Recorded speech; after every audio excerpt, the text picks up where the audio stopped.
Hồng Vân và Quốc Thuận. xin chào mừng quý vị đã đến với chương trình Vợ chồng son. Chưa bao giờ một anh chàng nào mà hẹn hò với em lần đầu tiên thì mặc quần đùi như vậy. Coi cái vợ em có chấp nhận em được không? Múa xong nhìn nhau lại cười. Mời quý vị chúng ta hãy dành một tràng pháo tay thật to để cùng gặp gỡ cặp vợ chồng đầu tiên.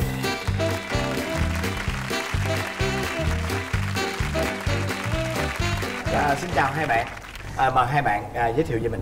Em chào anh Quốc Tuấn, chị Hồng Vân. Em tên là Johannes Martinus Arifianto. Em là người nước ngoài. Dạ em là người Indonesia. Rất là hân hạnh được đón tiếp bạn và được trò chuyện với bạn trong chương trình Vợ chồng son. Cảm ơn. Nhưng mà bạn ơi, bạn hãy nói lại một lần nữa về cái tên của bạn. Và tuổi nữa, và tuổi nữa. Dạ anh chỉ là gọi giùm em Johan. Johan. Dạ. Đúng là Johannes, như là Johan. Johan. Johan. Johan. Năm nay em 27 tuổi. Em đang đi làm ở một công ty sơn ở Bình Dương. Bạn qua Việt Nam này được bao lâu rồi? Dạ em qua Việt Nam được 7 năm rồi. 7 năm. Dạ. Bạn học tiếng Việt là cũng là từ 7 năm đúng không? Dạ không có học tiếng Việt Nam anh. Bởi vì tại sao nói tiếng Việt Nam hay quá vậy? Dạ cô giáo anh ở đây. Em là cô giáo. Em có cô giáo đẹp lắm như đây. Cô giáo mình lại dạy tính tiền công mắc không vợ cô giáo? Dạ em dạy xong rồi em hốt luôn. Như vậy theo em là có lời hay là nổ? Dạ lời đậm. Lời. Dạ. Mời em. Em xin chào chị Hồng Vân và anh Quốc Thuận. Em tên là Huỳnh Thị Kim Thùy. Năm nay em 27 tuổi. Em đến từ Bình Thuận. Hiện tại em đã là nhân viên văn phòng làm việc tại Bình Dương. Ủa tụi em cùng làm ở Bình Dương luôn? Dạ đúng rồi. Có chung công ty không? Dạ không. Vậy hả? Chắc có lẽ là đi mua sơn rồi gặp ông này. Anh Quốc Thuận đoán hay quá nhưng mà không có trúng. Chúc mừng em ha. Sao tôi liên tục là đoán là không đúng mà. Dạ, em xin phép được kể lý do tại sao em với chồng em gặp nhau. Thì lúc trước em là sinh viên, em có học tại Sài Gòn. Thì chồng em hiện tại là lúc đó là cũng làm nhân viên cho showroom của công ty tại Sài Gòn luôn. Thì chuyên ngành em học thì hay tham gia các sự kiện của người nước ngoài. Cho nên là em và bạn học em hay đến dự tuần lễ văn hóa của nước này nước nọ. Thì đợt đó thì nhà văn hóa thanh niên có tổ chức tuần lễ văn hóa Bali. Thì ảnh là người Indo mà Bali là cái đảo thiên đường rất nổi tiếng của Indo. Thì chồng em và bạn của chồng em có tới tham gia chương trình đó. Và em cũng cùng bạn em tới tham gia chương trình đó. Hai vợ chồng là gặp nhau ở đó.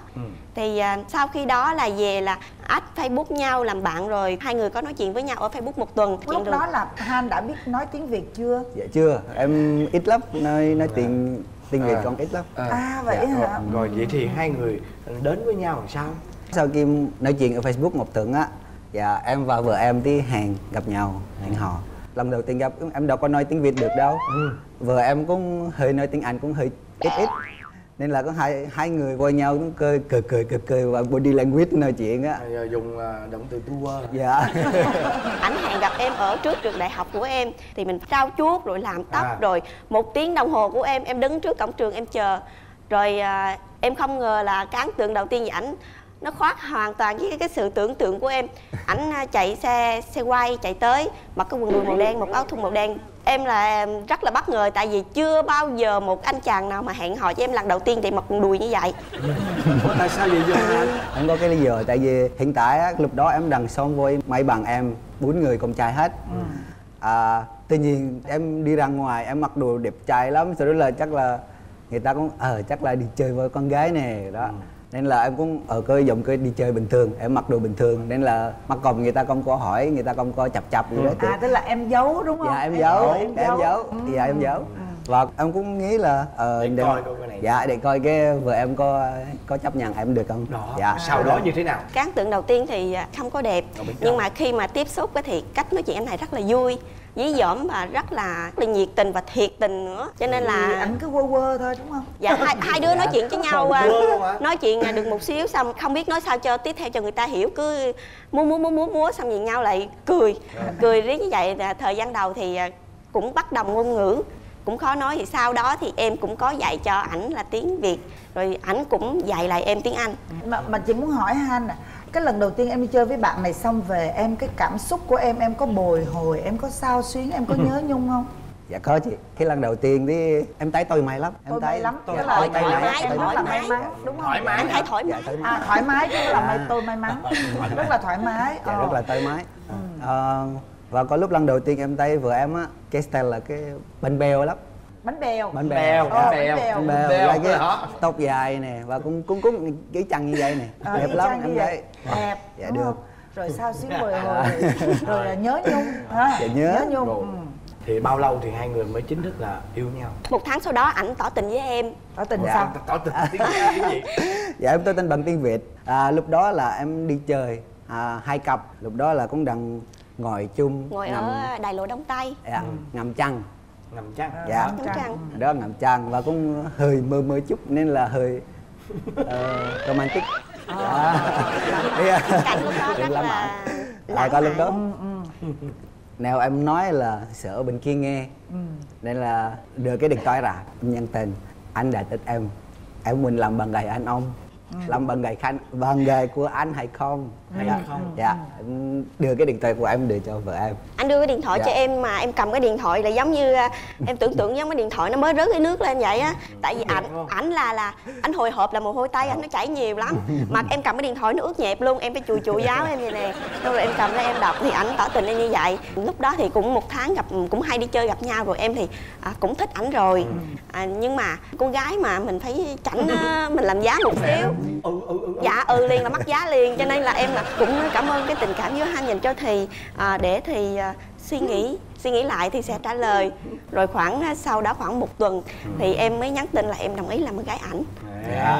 Mình hỏi Han nè, lúc mà nghe là em muốn cưới vợ Việt Nam á thì gia đình phản ứng sao?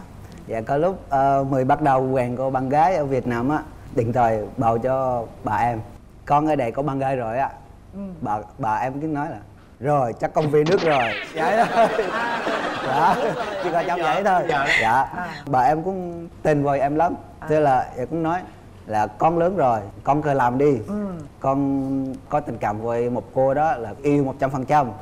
Đừng có làm buồn cô gì đó. Dạ Mà em gặp gia đình bên Han chưa? Dạ trước đám cưới thì em có gặp gia đình ảnh 2 lần.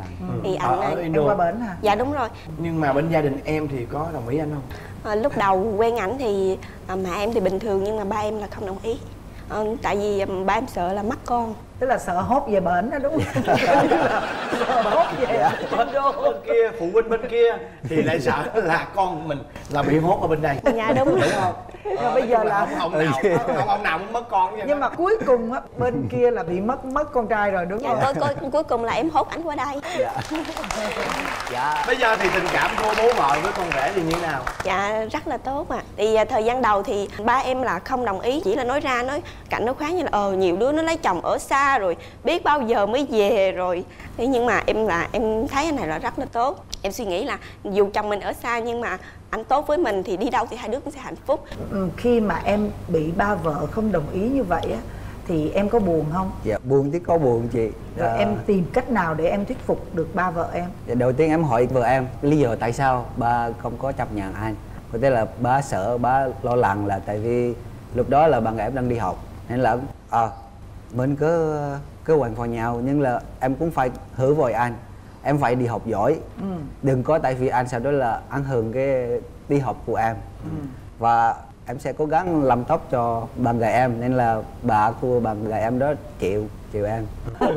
Cuối cùng là Lấy nhau rồi. Lấy nhau rồi Được và mấy năm về rồi? là cắm cái dùi ở đây luôn. Dạ. Không? Được mấy năm rồi? Dạ được đến một thời điểm năm. hiện tại thì 1 năm 2 tháng. 1 năm 1 năm 2 tháng. Rồi. Em có thích chương trình này không? Dạ thích, em thích lắm. Em thích nhất là cái phần nào á? Vâng, anh rước cái con ghé ạ. Anh Thuận ngại ghê. Đó.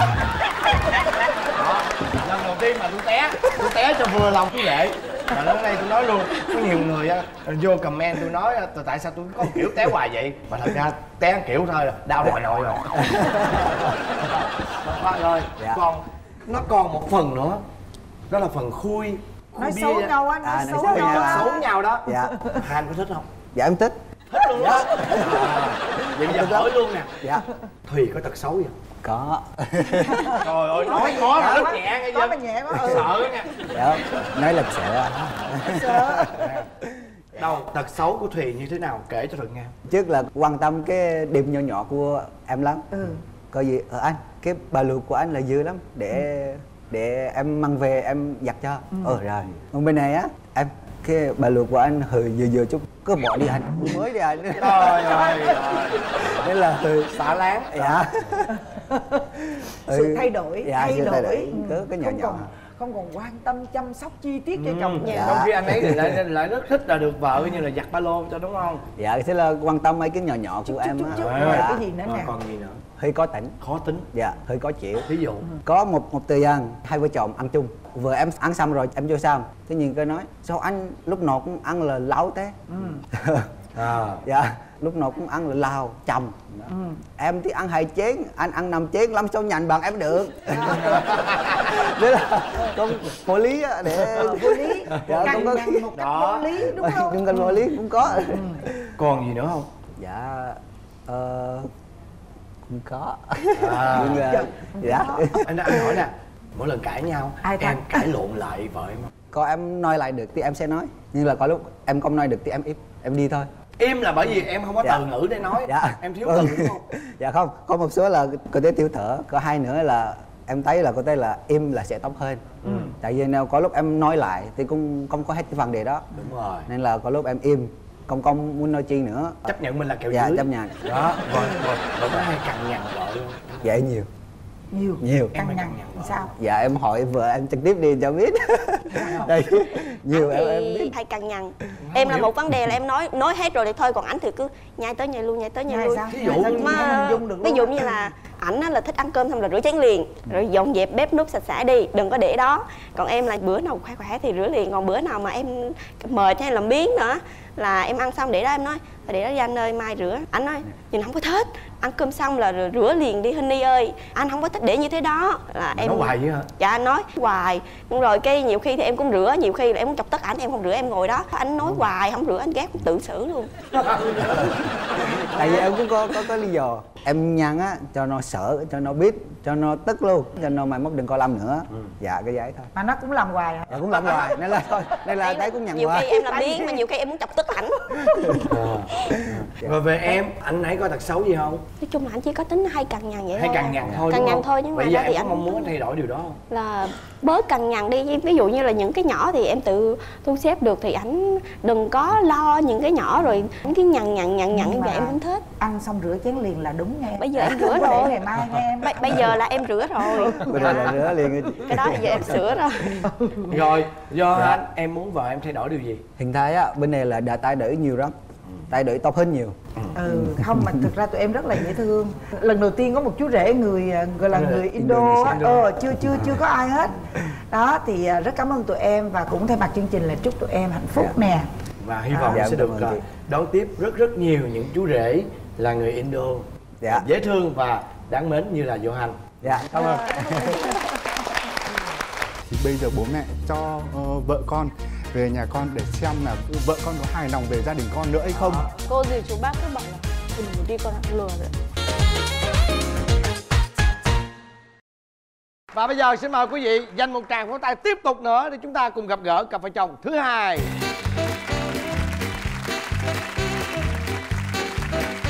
Xin chào hai bạn, mời hai bạn giới thiệu về mình. Xin chào anh Quốc Thuận và chị Hồng Vân. Em tên Trần Văn Toan, hiện là em năm nay là 33 tuổi. Em làm nghề bán muối. Ngày xưa người ta gọi là bán hàng rong đó. À, bán muối Muối- iốt, dạ. muối ăn hả? Dạ. Mời em. Em chào chị Hồng Vân, chào anh Quốc Thuận. Và em tên là Trần Thị Hương. Năm nay em 33 tuổi và em đến từ Vĩnh Phúc. Em cũng bán muối. À vậy hả, là hai vợ chồng là cùng đi bán chung với nhau hay là mỗi người đi bán xong rồi gặp nhau rồi yêu nhau? Không có, nhà em là bán muối. Vợ em thì ở nhà đóng muối cho em đi bán. Đúng Bây giờ đó là bây giờ đúng không? Vâng. Bây giờ đúng không? Dạ. Còn lúc trước thì như nào mà gặp nhau hay vậy? Dạ thì tình cờ là một hôm đấy thì rảnh rỗi sinh nông nổi á, em mới lướt trên Facebook, thế là em lại thấy cái nick là tình đến tình yêu. Thế là em thấy tưởng là đăng là toàn là những gì là khác người lắm. Thế em mới tò mò, em vào em like một loạt. Là Xong- dạo đó. Dạ. Em là ngày đó là em viết khoảng cỡ 4 bài tâm huyết của em đăng lên tường. Thì em sau mỗi bài thì ở dưới có câu là vui lòng không nhấn like. Và vô tình nếu mà ai nhấn like thì em biết chắc là người đó sẽ không hề đọc một chút nào hết luôn. Like dạo đó thì em sẵn sàng em ao những người đó. Nhưng mà vợ em là mới quá nên em không ao. nhưng mà chị hỏi này, em viết một cái nội dung gì mà sao vợ em nói là cái Facebook em toàn viết những cái bá đạo á? Em là tình nguyện của bên trường Đại học Phạm Ngọc Thạch, tức là hiến mô sau khi qua đời. Thì em dùng tâm huyết của em để em giới thiệu cái chương trình đó đến với người Việt chúng ta nhiều hơn. Để sau khi chết hiến mô và hiến thân xác mình cho ngành y học để cứu người. Đó nó gọi là quà tặng cuộc sống. Thế sau cái lần đó thế là em mới vào thì có một cái bài hiến mô đó thì em mới đọc. Em đọc thì em mừng lắm. Tại vì ở bên nước ngoài họ hiến mô, thế em cũng không hiểu hiến mô là gì. Thế đến lúc em lại đọc được cái bài viết của chồng em, thế em mừng lắm. Em bảo mai mốt em chết em cũng hiến mô. Thế em mới trêu chồng em là mai mốt mà có ai mà hiến chân tay á thì giới thiệu cho mình với. Thế chồng em hỏi thế bạn thiếu cái gì để mình hiến cho? Thế em mới nói là mình cái gì cũng thiếu. Thế xong mà chồng em bảo là mời chồng.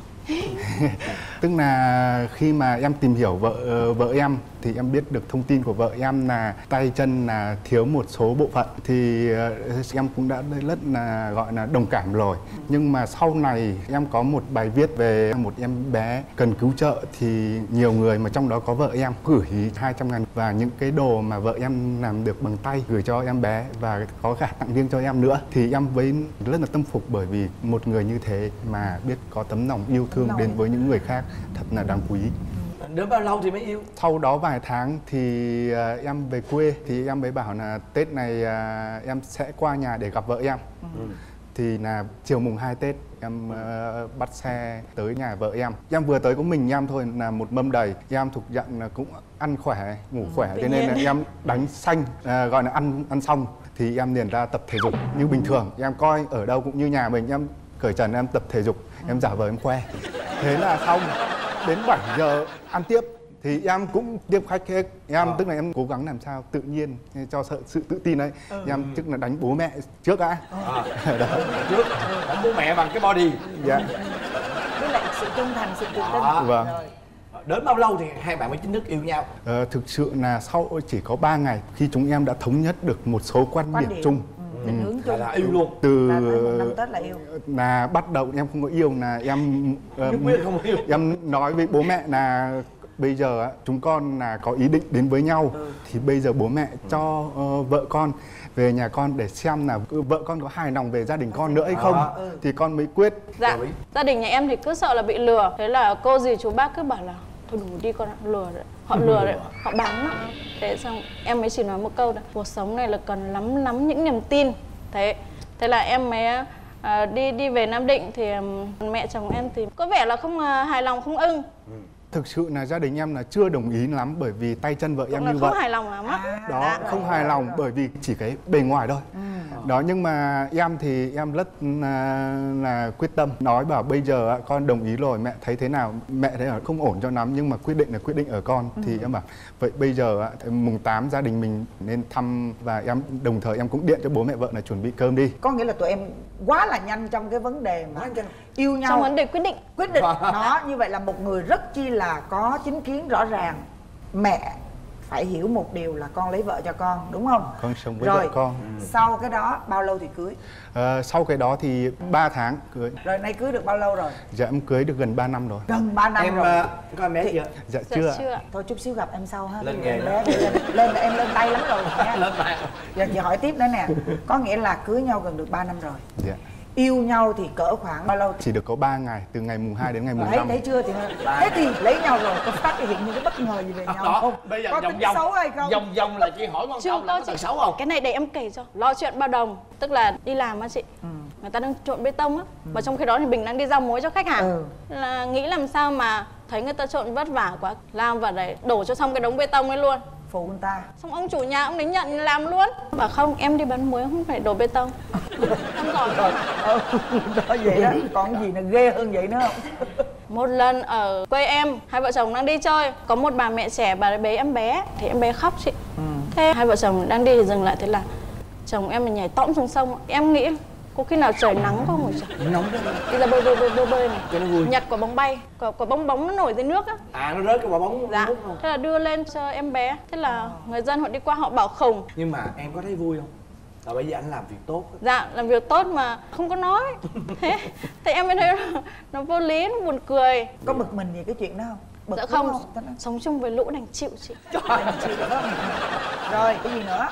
Mấy cờ tướng. Mê cờ tướng là tốt đúng không? Ví dụ như có bài bản thì đỡ. Còn cái này bực mà xem nó là tật xấu thì Em chắc kể chắn một mê cờ vụ tướng. thôi chị. Là hôm đó hai vợ chồng đã ăn cơm tối xong, chưa rửa bát đũa gì. Chồng em bảo vợ ơi vợ đi thăm cậu, họ mai đi vào bệnh viện rồi không biết có gặp không. Thế em lại tưởng là có khi nào cậu sắp đi rồi không. Thế đi xỏ quần áo đi xuống đến nơi cậu em chùm cái mền này, cứ run lẩy bẩy như vậy này. Thế em bảo sao ở trong này lại sốt rét ta. Thế xong mà em bảo cậu ốm làm sao đấy. Thế là cậu em mới mở ra này, rét quá. Té ra là cậu em giả vờ, nhưng mà là giả vờ với chồng em là có bài rồi. Để làm gì? Để làm Bài gì? rồi để dụ chồng em xuống chơi cờ. À, tức Nó là không bệnh. giả bộ bệnh để dụ Bệnh. bên đây xuống chơi cờ vậy thôi đó hả? Thôi. Chơi cờ, chơi hết ván này qua ván kia, hết ván này qua ván nọ. Đến 9 rưỡi 10 giờ rồi ấy. Em buồn ngủ quá em giục về, không về là em bực bội lên. Em đi từ chợ Nữ Dân Công mà về Xuân Thế Thượng. Lúc đấy mới đi theo về thì hai vợ chồng đi ngủ.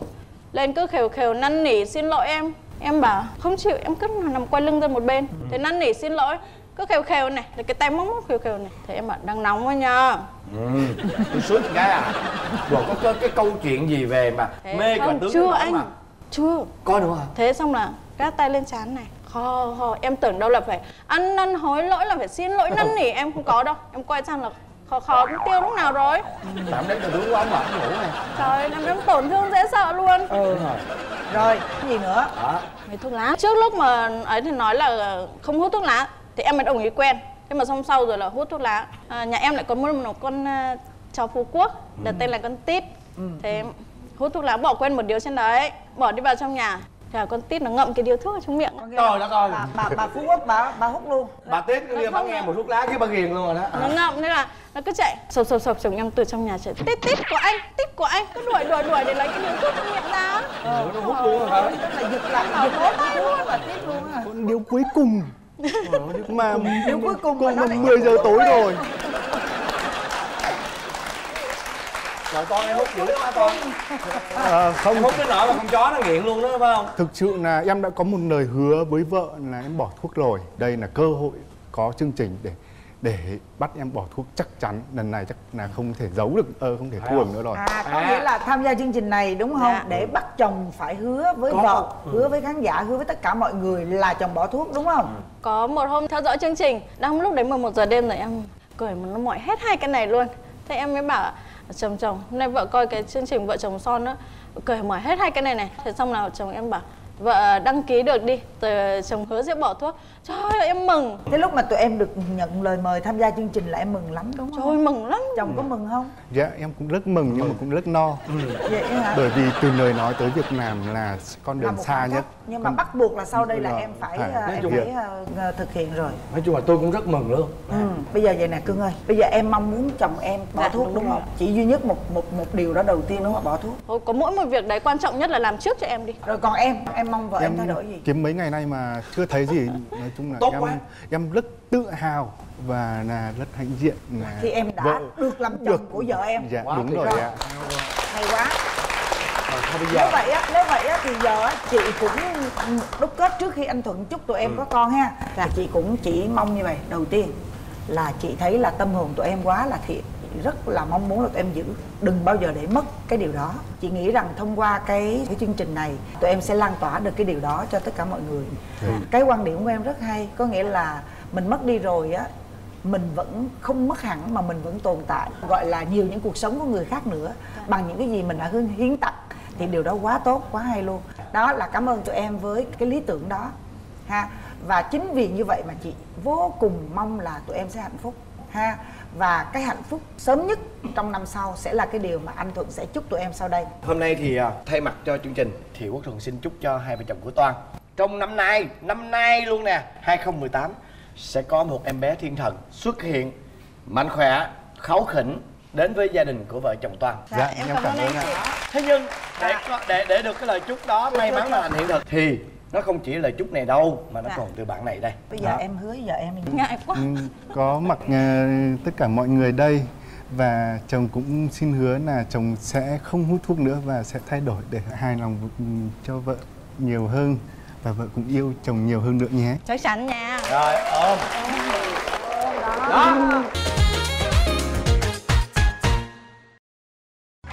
Và bây giờ là đến phần kiểm tra hữu ý và bốc thăm may mắn.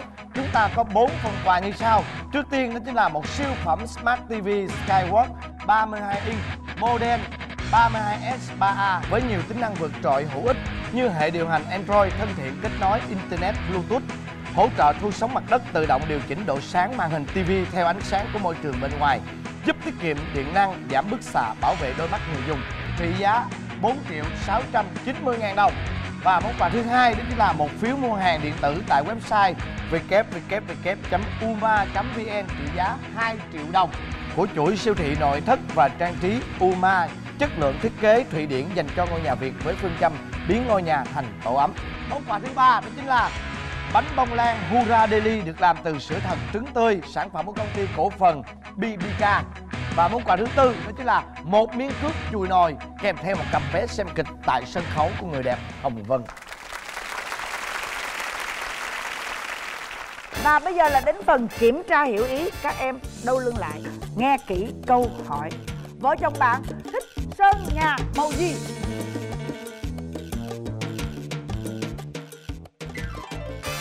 Bây giờ mời cặp vợ chồng của Johan. Như dài quá gì. Sơn màu gì? Không được copy nghe chưa? Không được nói nhỏ. Quay qua đây cưng. Màu gì? Hèn xanh lá. Cái hồi màu trắng. Ha ha. Như vậy là ông Johan, ông nhớ lộn bà hàng xóm. Không biết. Xanh dương. Vậy cũng rất quên luôn. Rồi thôi cho hai ông chồng quýnh tụi dầm đi. Một trận đánh không khoan nhượng. Nào đếm nào. 1, 2, 3. Tù si.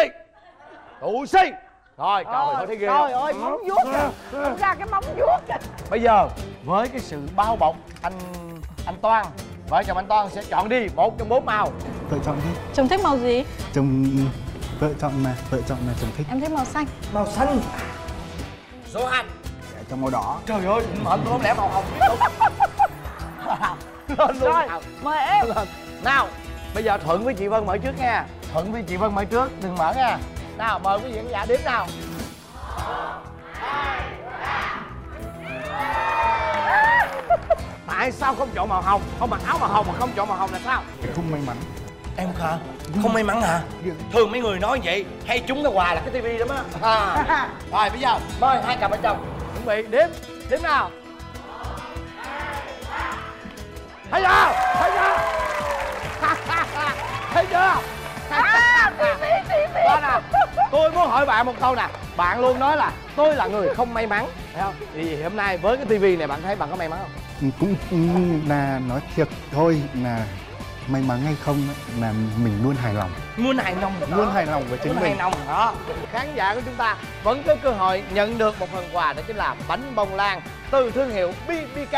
Tuy nhiên để nhận được bánh bông lan này chúng ta hãy trả lời được câu hỏi của chị Vân. Và câu hỏi đó như sau. Người chồng ở cặp đôi thứ nhất là người nước nào? A. Thái Lan, B. Malaysia và C. Indonesia. Nhớ nghe chữ Quá Sia. dễ. Chưa? Quá dễ. Ê, còn câu thứ và hai câu nữa. thứ hai sẽ là có bao nhiêu người trả lời đúng giống như bạn? Có dễ nữa không? Không hề. Đó, hên xui. Nào hãy gửi câu trả lời về chương trình Biết Đâu Chừng bạn là người may mắn nhận được bánh bông lan từ BBK. Kính thưa quý vị, đến đây thời lượng phát sóng của chương trình Vợ Chồng Son đến đây được nói lời tạm dừng. Và chúng ta sẽ gặp lại nhau trong chương trình Vợ Chồng Son vào lúc 22 giờ Chủ nhật hàng tuần trên kênh HTV7.